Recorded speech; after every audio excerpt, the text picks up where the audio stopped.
Assalamualaikum warahmatullahi wabarakatuh. Kembali lagi dengan Kak Furkan di channel Arif Furkan. Bagaimana kabar Bapak Ibu? Semoga senantiasa dalam keadaan sehat dan dilancarkan segala aktivitasnya Bapak Ibu ya. Oke, pada video kali ini Kak Furkan kembali berbagi informasi up to date ya seputar P3K dan tenaga honorer tahun 2025 ini tentunya Bapak Ibu ya. Langsung saja kita ke informasinya, nggak pakai lama, nggak usah pakai lama tentunya ya Bapak Ibu ya. Nah di sini Bapak Ibu bisa perhatikan ada kabar terbaru nih, informasi terkini seputar honorer ya tentang Komisi 2 DPR Bapak Ibu ya.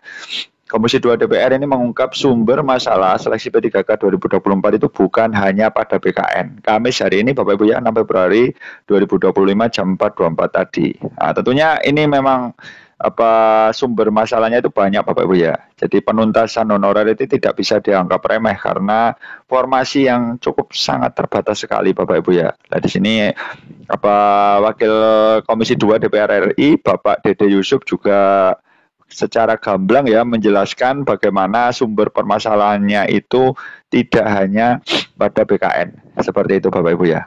Nah, di sini Palembang JPNN Bapak Ibu ya, Komisi 2 DPR RI mengungkapkan sumber masalah dari seleksi pegawai pemerintah dengan perjanjian kerja atau P3K 2024 itu bukan hanya di BKN saja, tetapi berkaitan dengan data honorer database BKN.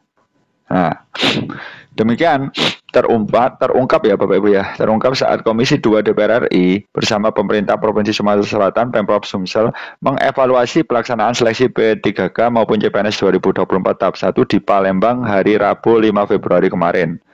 Bahkan Bapak Ibu perlu ketahui bahwa pejabat Gubernur Sumsel Ellen Setiadi saat menerima kunjungan kerja, Komisi 2 DPR RI menyebutkan berdasarkan data Badan Kepegawaian BKD Sumsel pelamar P3K tahap 1 ini sebanyak 7.414 orang. Sedangkan pelamar yang lulus seleksi hanya 3.077 orang. Artinya yang mendaftar tahap 2 itu 3.397 orang.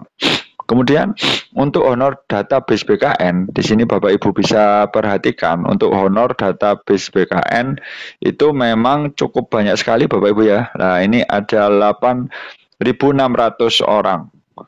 Tenaga non-ASN telah menjadi PPK per 2024 ada 4.861 orang.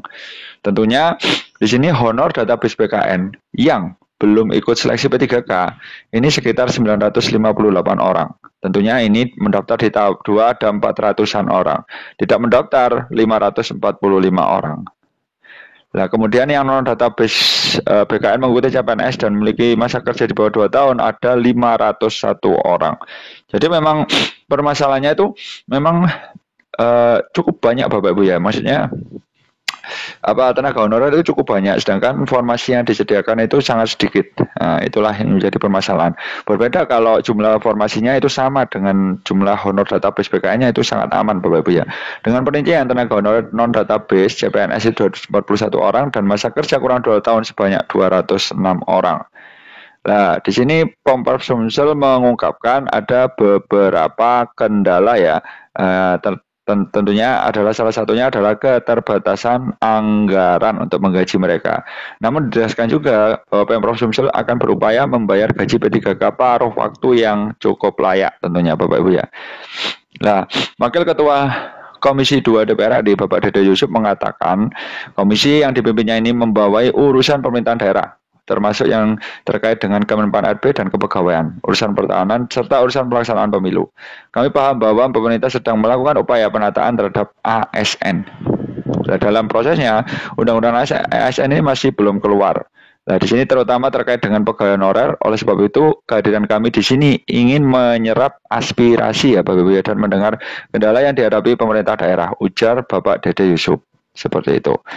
Nah, tentunya dia mengatakan di satu sisi pemerintah memang kekurangan tenaga pegawai, tetapi di sisi lain honorer itu terus bertambah Bapak Ibu ya, hingga jumlahnya mencapai 4 juta orang. Nah, namun dalam perjalanannya tidak berjalan mulus, ternyata hanya 1,7 juta yang mengikuti seleksi dan hanya 1,4 juta yang lulus. Sementara 300.000 ini belum lulus. Nah, di sini permasalahan ternyata bukan hanya BKN saja, tapi juga berasal dari daerah tentang anggaran yang diterima atau anggaran yang dianggarkan untuk teman-teman yang sudah keterima P3K nantinya. Nah, seperti itu makanya daerah-daerah sangat enggan membuka formasi kan Bapak Ibu ya. Pemerintah daerah pun mengalami kesulitan saat menerima begitu banyak. Nah, di sini belum lagi ada UU tidak boleh lebih dari 20% belanja pegawai, 30%. Honor database BKN pun berasal dari data yang diinput BKD, namun masih terdapat tenaga honorer yang telah bekerja bertahun-tahun sangat sulit terdata di BKN. Nah, ini juga menjadi PR ya bagi pemerintah pusat tentunya Bapak Ibu ya.